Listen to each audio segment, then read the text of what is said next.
Hello students, good morning. Today we have to study about electrostatic potential energy. ठीक है ना, electrostatic potential energy.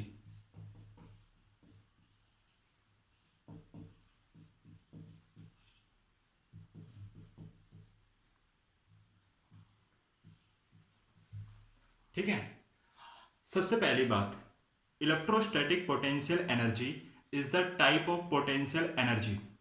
ठीक, basically three types of potential energy: gravitational potential energy, elastic potential energy and electrostatic potential energy. ठीक है, तीनों में एक चीज कॉमन है कि तीनों ही potential energy due to conservative force. यानी हम ये कह सकते हैं any system can gain potential energy only due to conservative force. Only due to conservative force. ठीक है, what is the conservative force? What is the conservative force? The work done by conservative force is always depend on initial and final position. It's not depend on the path. जिस force की वजह से work done सिर्फ initial and final position पर ही depend हो उसको हम कहते हैं कंजर्वेटिव फोर्स. थ्री टाइप्स के कंजर्वेटिव फोर्स हैं: gravitational force, electrostatic force, magnetic force. ठीक है ना, spring force. That are the example of conservative force. और कंजर्वेटिव फोर्स की वजह से जो वर्क डन होता है, ठीक है ना, वो एज ए पोटेंशियल एनर्जी किसी भी सिस्टम में स्टोर हो जाएगा. ठीक है, पोटेंशियल एनर्जी किसी भी बॉडी के पास, यानी हम ऐसे कह सकते हैं कि potential energy is storage energy. Storage energy, it is due to configuration of system and position of system. Clear? Potential energy is a storage energy जिसको हम स्टोर कर सकते हैं. वो कैसे आती है? Configuration of system. सिस्टम के कॉन्फ़िगरेशन स्ट्रक्चर पर डिपेंड करती है और सिस्टम के पोजीशन पर डिपेंड करती है. ठीक है ना, बट आज हम ज्यादा डीप में नहीं जाएंगे पोटेंशियल एनर्जी पर, क्योंकि आज का टॉपिक है इलेक्ट्रोस्टैटिक पोटेंशियल एनर्जी. क्लियर? तो अभी हम आते हैं इलेक्ट्रोस्टैटिक पोटेंशियल एनर्जी पर. ठीक है, now consider a system. A positive charge is on point O. Suppose करो एक पॉइंट O के ऊपर हमारे पास एक पॉजिटिव चार्ज है. इस पॉजिटिव चार्ज को आपको फिक्स रखना है. Fix positive charge. हमें अच्छे से पता है अगर कोई भी पॉजिटिव चार्ज है तो वहां से इलेक्ट्रिक फील्ड जनरेट होती है in all direction. Electric field is generate from positive charge in all direction. Clear है? तो सभी डायरेक्शन में आपको इलेक्ट्रिक फील्ड जनरेट होती हुई दिखाई देगी. सपोज करो ये एक लाइन है इलेक्ट्रिक फील्ड की. Electric field generate from positive charge, जिसकी डायरेक्शन क्या होगी? Away from the charge. ठीक है, चार्ज से दूर जाती हुई दिखाई देगी. अगर यहीं पे नेगेटिव चार्ज होता तो electric field is terminate on negative charge, direction change हो जाती. क्लियर है? अब सपोज करो इंफिनिटी है, ये इंफिनिटी है. ठीक है ना, आपको सपोज करना है कि यहां पर पॉइंट ए है जो कि पॉइंट ओ से कुछ एक्स डिस्टेंस पर है. ठीक है। एक पॉइंट बी मैंने यहां पर बना दिया, जो कि पॉइंट ओ से x प्लस dx डिस्टेंस पर है और पॉइंट ए से dx डिस्टेंस पर है। ठीक है। अब मुझे एक यूनिट चार्ज लेना है। सपोज करो एक यूनिट चार्ज है क्यू नॉन। मैं आपको बता देता हूं, जो पॉजिटिव चार्ज है ये सोर्स है, सोर्स चार्ज। सोर्स चार्ज का मतलब होता है जिसने इलेक्ट्रिक फील्ड को जनरेट किया है। क्यू नॉन जो कि ऑलरेडी पॉजिटिव चार्ज है, लेकिन ये टेस्ट चार्ज है, टेस्ट चार्ज है। इसको हम यूनिट चार्ज भी कह सकते हैं। क्लियर है। जब इस यूनिट चार्ज को मैं इस डायरेक्शन में मूव कराऊंगा तो इसके ऊपर एक इलेक्ट्रोस्टैटिक रिपल्सन टाइप फोर्स लगेगा, क्योंकि पॉजिटिव और पॉजिटिव चार्ज के बिटवीन में रिपल्सन फोर्स लगता है। क्लियर है। तो इन दोनों के बीच में जो रिपल्सन फोर्स लगेगा उसकी जो डायरेक्शन होगी वो होगी ये एफई। एफई का मतलब होता है, एफई का मतलब होता है electrostatic repulsion force, electrostatic repulsion force. Like charge के बिटवीन में रिपल्सन फोर्स होता है। अब इस चार्ज को हमें मूव करना है। Unit charge move from point B to A. तो अगर यूनिट चार्ज को मुझे बी से ए की तरफ मूव करना है तो मुझे कुछ एक्स्ट्रा फोर्स देना पड़ेगा, यानी वर्क डन करना पड़ेगा। Work done against the electrostatic force, sorry electrostatic repulsion force. Clear है ना। तो क्यू नॉन चार्ज यानी unit charge move from point B to A. एक चीज और ध्यान रखनी है, जब आप यूनिट चार्ज को बी से ए की तरफ मूव करोगे तो एक बात ध्यान रखनी है, without change in velocity.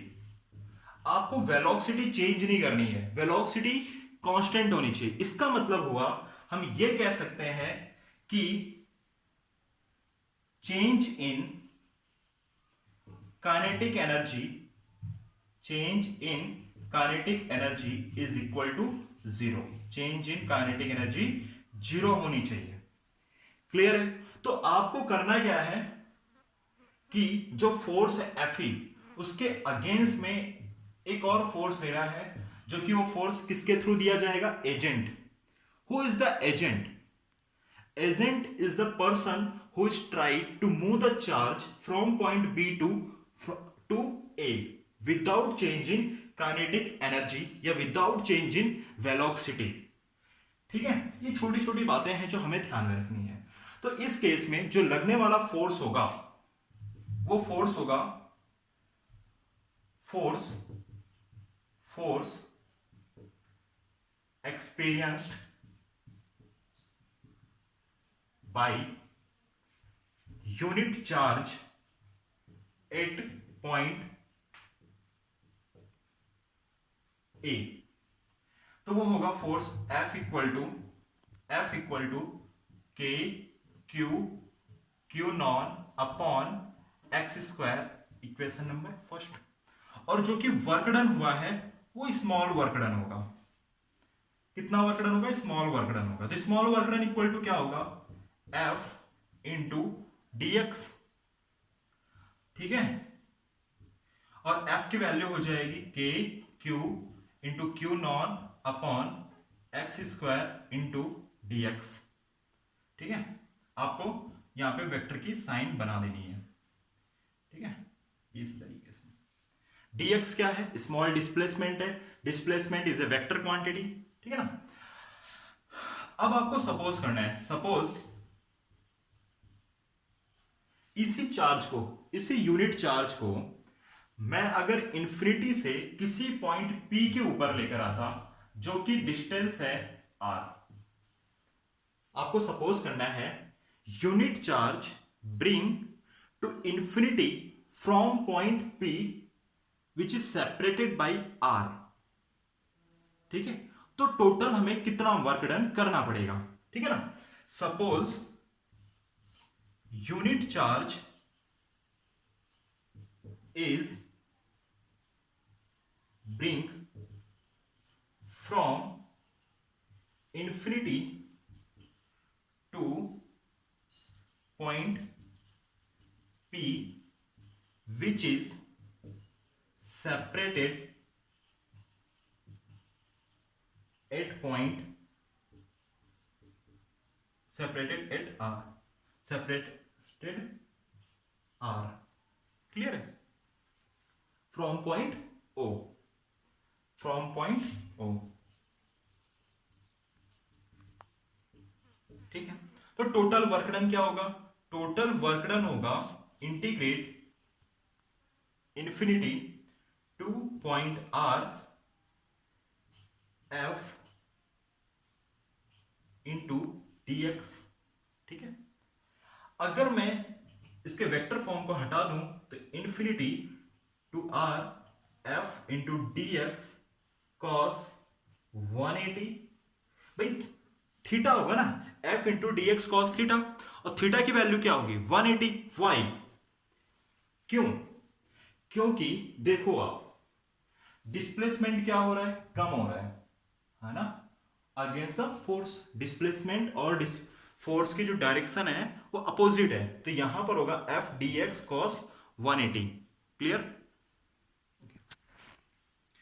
Okay, continue करते हैं। इंफिनिटी टू आर, एफ की वैल्यू क्या थी, के Q not upon x square into d x, और यहां पे माइनस साइन आएगा। वाई? बिकॉज कॉस 180 की वैल्यू होती है -1, सो दैट यहां पर माइनस साइन से हम इसको रिप्रेजेंट करेंगे, ठीक है ना। अब एक काम करते हैं, इसको इंटीग्रेट करते हैं। तो जब आप इंटीग्रेट करोगे माइनस इंफिनिटी टू आर, एक सेकेंड, कांस्टेंट डेटा को हम बाहर निकाल लेते हैं, ठीक है ना, और उसके बाद इसको हम इंटीग्रेट करेंगे dx अपॉन एक्स स्क्वायर। और जब आप इंटीग्रेट करते हो तो आपको जो वैल्यू मिलेगी -1 अपॉन एक्स, और आपके जो लिमिट होगी इंफिनिटी टू आर, ठीक है। अब आपको करना क्या है, यहां पर लिमिट को पुटअप करना है। जब आप लिमिट को पुटअप करोगे तो आपको जो डेटा मिलेंगे वो होंगे -1 upon r, minus minus plus होके, और यहां पे हो जाएगा 1 अपॉन इंफिनिटी।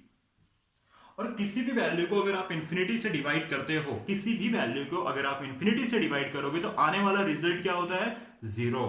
सो दैट आपको जो वर्क डन मिला है वो वर्क डन होगा के Q not upon R, because this minus sign is converted into positive sign, ठीक है। तो ये आपका वर्क डन है। this work done